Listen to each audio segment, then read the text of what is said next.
തമിഴ്നാട് മുഖ്യമന്ത്രി ജയലളിത അന്തരിച്ചു. ചെന്നൈ അപ്പോളോ ആശുപത്രിയിൽ രാത്രി 11:30യോടെയായിരുന്നു അന്ത്യം.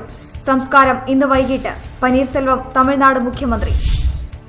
ജയലളിതയുടെ സംസ്കാര ചടങ്ങിൽ പ്രധാനമന്ത്രി നരേന്ദ്രമോദിയും രാഷ്ട്രപതി പ്രണബ് മുഖർജിയും പങ്കെടുക്കും. മരണത്തിൽ ഒരു ദിവസത്തെ ദേശീയ ദുഃഖാചരണം. തമിഴ്നാട്ടിൽ 3 ദിവസത്തെ പൊതു അവധി. ജയലളിതയുടെ വിയോഗത്തിൽ അനുശോചന പ്രവാഹം. ഇന്ത്യൻ രാഷ്ട്രീയത്തിന് തീരാ നഷ്ടമെന്ന് പ്രധാനമന്ത്രി നരേന്ദ്രമോദി. ദീർഘവീക്ഷണവും ജനപ്രീതിയും വ്യക്തിപ്രഭാവമുള്ള നേതാവിനെയാണ് നഷ്ടമായത് എന്ന് രാഷ്ട്രപതി. കേരളത്തോട് മമത പുലർത്തിയ നേതാവെന്ന് മുഖ്യമന്ത്രി പിണറായി വിജയൻ. ജയലളിതയുടെ മരണത്തെ തുടർന്ന് കേരളത്തിൽ ജാഗ്രതാ നിർദ്ദേശം. 3 ദിവസത്തെ ദുഃഖാചരണം. അതിർത്തി ജില്ലകളിൽ സുരക്ഷ ശക്തമാക്കി. ശബരിമലയിലും കനത്ത സുരക്ഷ. സംസ്ഥാനത്ത് ഇന്ന് പൊതു അവധി. ഷില്ലോങ് IIM-ൽ വിദ്യാർത്ഥിനിയെ ഹോസ്റ്റൽ മുറിയിൽ മരിച്ച നിലയിൽ കണ്ടെത്തി. കൊല്ലം സ്വദേശിനി ശാലിനി S. രാജുവിനെയാണ് മരിച്ച നിലയിൽ കണ്ടെത്തിയത്. ആത്മഹത്യയെന്ന സംശയം. മൃതദേഹം പോസ്റ്റ്മോർട്ടത്തിന് അയച്ചു. ദേശീയപാതകളിലെ ടോൾ പ്ലാസകളിൽ 15-ാം തീയതി വരെ പഴയ 500 രൂപ നോട്ട് സ്വീകരിക്കും. ക്രെഡിറ്റ്, ഡെബിറ്റ് കാർഡ്, വാലറ്റ് സൗകര്യങ്ങൾക്ക് പുറമെയാണത്.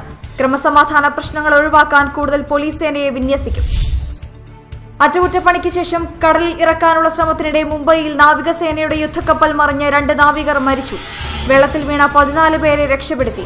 അപകട കാരണം യന്ത്ര തകരാറെന്ന പ്രാഥമിക നിഗമനം. മുംബൈയിൽ 2 ലക്ഷം കോടി രൂപയുടെ കള്ളപ്പണം വെളിപ്പെടുത്തിയ കുടുംബത്തിനെതിരെ അന്വേഷണം. അക്കൌണ്ടിനെ കുറിച്ച് സംശയമുയർന്ന സാഹചര്യത്തിലാണ് അന്വേഷണം. വെളിപ്പെടുത്തൽ കേന്ദ്ര ബജറ്റിൽ പ്രഖ്യാപിച്ച പദ്ധതി പ്രകാരം. യാത്രക്കാരന്റെ ബാഗിൽ നിന്ന് മദ്യം മോഷ്ടിച്ചതിന് 3 സ്വകാര്യ എയർലൈൻ ജീവനക്കാർ പിടിയിൽ. കുപ്പികൾ മോഷണം പോയത് രജിസ്റ്റർ ചെയ്ത ബാഗുകളിൽ നിന്ന്. അപ്രതീക്ഷിതമായി രാജി പ്രഖ്യാപിച്ച് ന്യൂസിലൻഡ് പ്രധാനമന്ത്രി ജോൺ കീ. കുടുംബത്തോടൊപ്പം ചെലവഴിക്കാനാണ് രാജിവെക്കുന്നത്.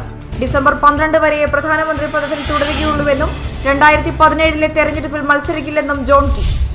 ലോക നേതാക്കളെ പിന്തള്ളി Time person of the year readers പോളിംഗിൽ ഇന്ത്യൻ പ്രധാനമന്ത്രി നരേന്ദ്രമോദി 1-ാം സ്ഥാനത്ത്. ആകെ വോട്ടിംഗിൽ മോദിക്ക് 18% പിന്തുണ. 2-ാം സ്ഥാനത്ത് ബറാക് ഒബാമയും ഡൊണാൾഡ് ട്രംപും ജൂലിയൻ അസാഞ്ചും. ഓക്ലാൻഡിൽ നിശാ പാർട്ടിക്കിടെയുണ്ടായ തീപിടുത്തത്തിൽ 9 പേർ കൊല്ലപ്പെട്ടു. 25 പേരെ കാണാതായി. തീപിടുത്തത്തിന്റെ കാരണം വ്യക്തമല്ല.